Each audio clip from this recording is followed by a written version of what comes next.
નમસ્કાર મિત્રો, વિડીયોમાં તમારું સ્વાગત છે। દેશભરમાંથી ઘણીવાર લૂંટોરી દુલ્હનના કિસ્સાઓ સામે આવી રહ્યા છે, ત્યારે હાલમાં એક ખૂબ જ ખોફનાક કિસ્સો સામે આવી રહ્યો છે। યુપીના કોસાંબીમાં જ્યારે એક વ્યક્તિએ હનીમૂન પર બનેલી તેની સાથે ભયાનક ઘટના સંભળાવી તો પોલીસ પણ દંગ રહી ગઈ હતી। લગ્ન પછી વ્યક્તિની નવી વહુ તેની નજીક આવવાની ના પાડી રહી હતી।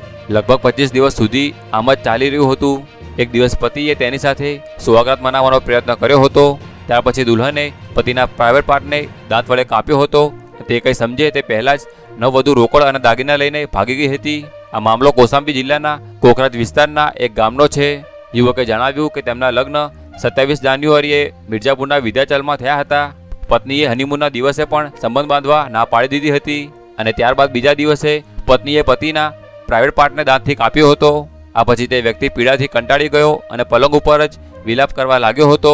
આ દરમિયાન નવવધુ રોકડ અને દાગીના લઈને ફરાર થઈ ગઈ હતી અને ત્યારબાદ યુવકે પોલીસનો સંપર્ક કર્યો હતો અને આ ઘટના વર્ણવી હતી। સ્થાનિક પોલીસને શંકા છે કે લૂંટના ઈરાદે લગ્ન કર્યા હતા અને પોલીસ આગળની કાર્યવાહી કરી રહી છે।